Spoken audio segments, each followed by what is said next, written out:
What's up guys, it's the FPL Scotsman here and welcome back to another FPL video, and today we are going to be covering Game Week 19 and you know how that went. It's been a very long game week. I think it's been way more than a week. I think it was a week today, the deadline for it happened, and I think the game week ended like on the Thursday, so I don't think I've actually had a video out for like a week and a day, so it feels like absolutely forever that game week went on for. And now we're finally going to get into a few single game weeks, normal game weeks, but obviously there are postponements and teams getting fixtures rescheduled, so we might get a few mini doubles in the next few weeks or so. But yeah, before we cover Game Week 19 and what my team and my transfers will be for Game Week 20, I will like to just highlight that on Monday there will be a Game Week 20 to 23 watch list that I've made up. And some of those players will be in my squad, and I'll mention those guys. And then I'll also go through goalkeepers, defenders, midfielders, and attackers, and basically give you guys. I think it's around 20 players in the watch list that are not including my players in my team. So there's quite a few players to talk about, and that will be based on like fixtures, form, but also players maybe who might have doubles coming up soon, or players that have a nice set of fixtures maybe post Game Week 23 and have okay ones now. So there's all sorts of different players, and some positions there's more players than other positions. But yeah, that video will be out on Monday. So stay tuned for that. I will be highlighting that on my Twitter quite a lot. But yeah, that video will be on Monday, so stay tuned to the channel for that. Don't forget to hit the like button, subscribe, and give me a follow on Twitter at FPL Scotsman. And I think now we'll just get straight into the video. So here is my Game Week 19 team, and I decided to triple captain this week on Kevin De Bruyne because, as you can see, Adams isn't looking good right now. Johnston, again, his double wasn't exactly the best. Charlie Taylor had the injury at the time, and Kilman wasn't playing. So I decided that I couldn't bench boost. There's no way. Even if all these guys were fit, it's not a strong bench, is it? So I kind of, about 2 week game weeks ago, kind of said, okay, I'm probably not going to bench boost here. So I was aiming to get in De Bruyne to triple captain because I did not want to use a chip. And that meant I had to take a -8 because I really wanted to get Antonio in for Calvert-Lewin, who was injured. And then when I went to do Calvert-Lewin to Antonio, I was like, okay, right, I'll go to Son to KDB, but then I was 0.2 million short. So I had to downgrade somewhere else in the team, which was Robertson. And my initial plan was to go down to Stones, but then I said, well, I have the extra money, so I'll go to DS. And that sort of worked out, but didn't really, as you guys may know. But yeah, I guess we'll get straight into my transfers then. So, Calvert-Lewin to Antonio. Antonio with the 2 goals was absolutely brilliant, and the 3 bonus points in each game, which was absolutely fantastic. So he got me 18 points. De Bruyne got me 8 points when I used the triple captain, so that's 24 points, and I transferred him in for Son, who got 5.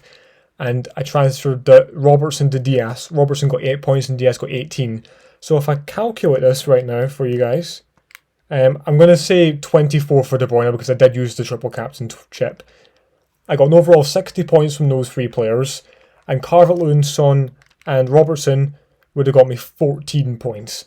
So as you guys can clearly see, I was like, maths isn't exactly the best, by the way, but about 46 odd points gained on the minus, and obviously -8. Actually, I don't even know what I'm calculating here. But yeah, taking the -8 hit, I forget the calculation, right? But I got 60 points for those guys, and it was around 14 for the other guys that I transferred out. So the -8 paid off. Having Stones in with 27 would have been much better, obviously, but there's nothing you can do about that, obviously. And we'll get into De Bruyne in a moment. As of right now, I regret taking the -8, but points-wise this week, it paid off. So yeah, happy with DS getting the assist, the bonuses, the 2 clean sheets. Annoyed that Cancelo didn't play the first game because he would have had another 6 points, maybe some more bonuses, maybe a few more points. But I'll take the 8-pointer for Cancelo. I'm not too bothered about that. So Man City kind of impressed me in the first game. In the second game, Diaz and Cancelo, again happy with the clean sheets. And De Bruyne, man, there were so many times in that game where he was so close to assist. With the one we went to Foden, so on another day he gets that, and on another day he stays on the pitch to get the extra 2 points, and in terms of the triple captaincy, that'd be another 6. Would have got him up to 30. And maybe De Bruyne doesn't get the injury, stays on the whole game, and takes the penalty. That Gundogan slots away, and we're saying, oh, triple captain was such a good option this week, but it didn't quite fall into place. I don't regret triple captain De Bruyne. I regret bringing in De Bruyne because of his injury, and we'll talk to that in a minute. But I do not regret triple captaining him. That was definitely going to happen. It was 2 good home fixtures. He was nailed to start both games, and he was in good form. So I do not regret doing that. I just regret transferring him in because of the injury. But yeah, it is what it is.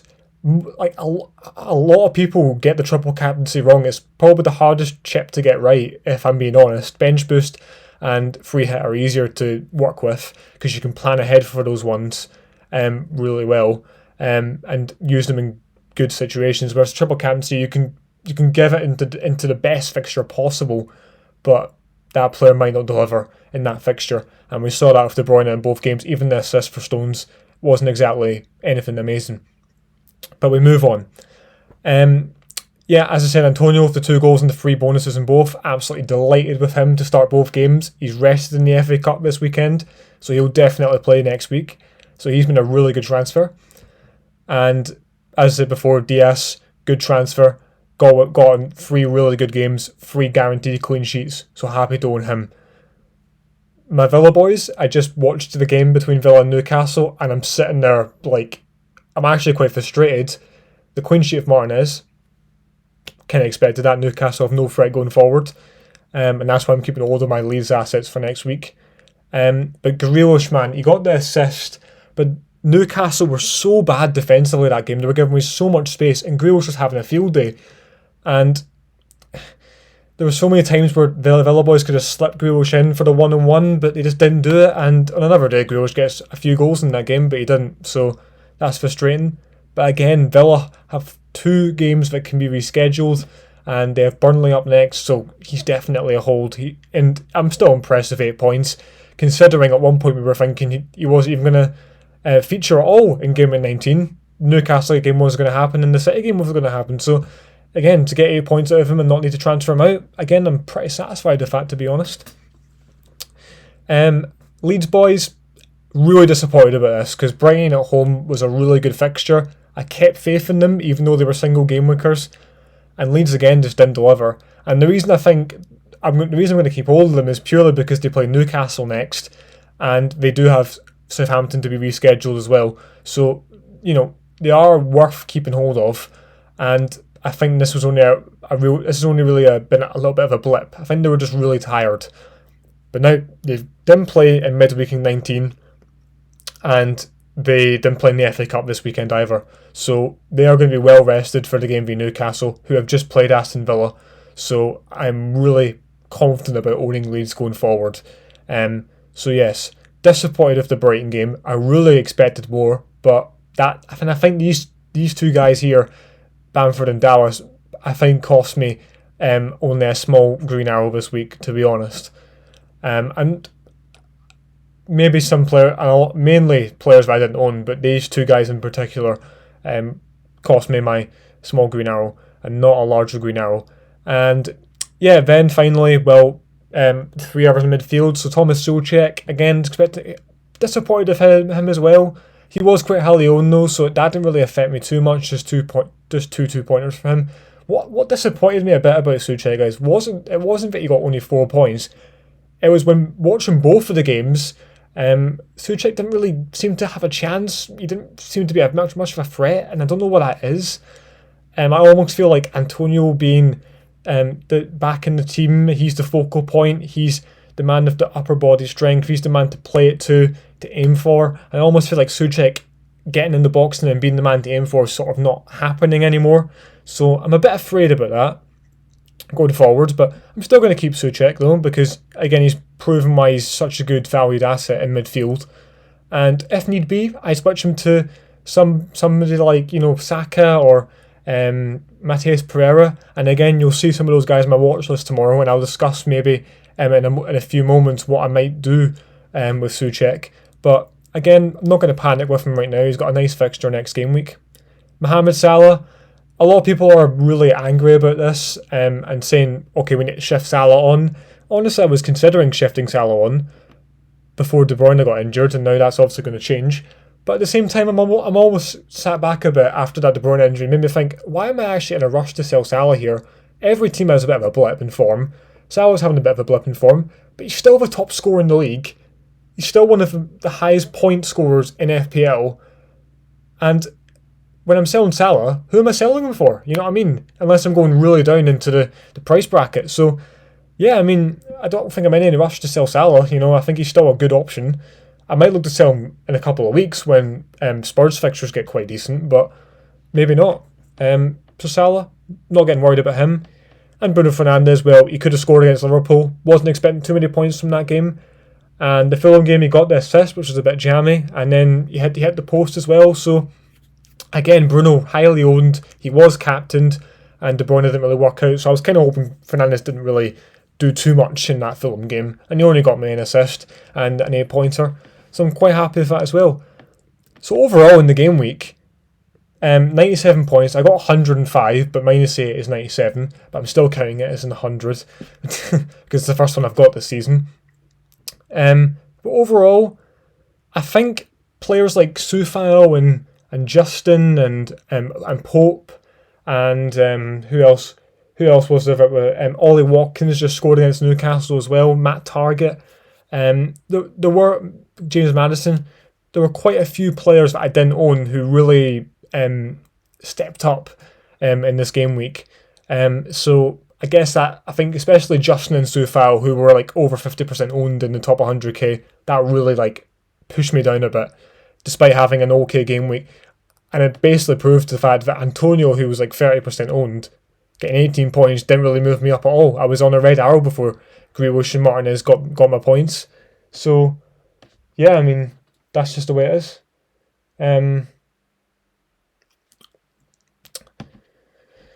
So yeah, I mean, that's my Game Week 19 team. So I think I'm going to move you guys and show you guys my Game Week 19, no, not 19, Game Week 20 team.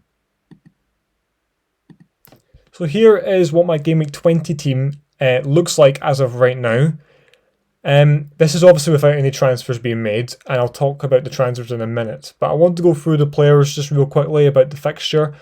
And actually, when De Bruyne gets transferred out and the transfer in gets subbed on for Adams, this looks like a really good game week for me, and I feel like I can get a really good green arrow this week. Martinez away at Burnley. Burnley, I know they scored against Liverpool from a penalty, but Villa, watching that Newcastle game, I know it was Newcastle, but Konsa, Mings, Target, Cash, throwing their bodies at everything. Martinez making some key saves. I think Villa are the best, alongside City, are the best defence to be invested in right now in FPL, and I have considered Matt Target for Dallas at some point. But yeah, Martinez, happy to have him against Burnley, pretty confident of a clean sheet. Stuart Dallas against Newcastle. As I said before, disappointed with Leeds the past few weeks, but Newcastle looked dreadful tonight. So I'm really confident that Dallas can get me attacking returns. And Newcastle have been so poor going forward that I think, despite Leeds being so attacking, I can see a clean sheet there easily. Then the double City defence. As I said before, City have just been absolutely amazing defensively. I honestly feel like even if they go away to Liverpool, they'll probably still keep a clean sheet. They've been that good. And West Brom away. I know West Brom showed a bit of a spark against Wolves and a little bit of something against West Ham by scoring a goal, despite West Ham being good defensively, but I still think City are guaranteed the clean sheet there. Honestly, considered one of them two as a captaincy option, especially both of them are rested in the FA Cup despite coming on really late on. But again, I'll talk about captaincy in a minute. So those two definitely are nailed for this week and are going to probably get clean sheets. Jack Grealish away at Burnley. I think that'll be a tough game for Villa going forward. I think Burnley showed against Liverpool that they are really good defensively, so I think it'll be tough for Grealish and Villa to get a good few goals. They only did score 2 against Newcastle, who were really poor. So, do I see points for Grealish in that game? I think it's more of a okay. He might not. You just never know, really. He could pop up with a goal and an assist, or he could come up with a 3-pointer. So I don't know. We'll see how that goes. What I am happy about is though, over the double game week, he has not picked up a yellow card, which means he's not suspended for this game week, which is brilliant for me. And I was really nervous about that because Grealish does like to have a little bit of a moan at the referee or put in a bit of a nasty tackle when things aren't going well. So happy that Grealish is not available for this match. So Burnley I think it's a good fixture. Thomas Souček, as I said before, yeah, he didn't look so good in the double game week, but again, Palace away. Palace haven't been that good from set plays, so I'm hoping Souček can maybe get a bit of a jammy goal. Souček's away record this season's been quite good in terms of getting into the box and scoring. So yeah, I'm hoping, and the last game against Everton, he got an 11-pointer, so I'm hoping for something from Souček this week. Mohamed Salah, no chance I'm selling him with De Bruyne injured, so Spurs away for him. I think it'll be tough for him. I'm hoping Klopp gives the boys a rocket. I don't know if I think winning against Man United in the FA Cup might give them a bit of a boost going into this game week. So hopefully, they haven't won against United yet, by the way. But if they do, maybe that's a bit of a booster for Salah in the team. So, and Salah being in pens, anything can happen. So we'll keep him and we'll hope he's a quality player. So I hope he delivers. Bruno Fernandes. Currently got the armband in him. Again, I'll talk about captaincy in a moment, but you can't ask for a better fixture than Sheffield United at home. And then up front, Bamford and Antonio. So Bamford, Newcastle away. Newcastle terrible defensively, so I'm hoping Bamford can get back to scoring goals again, because I don't think he has since the Burnley game. So hoping he can get back to scoring.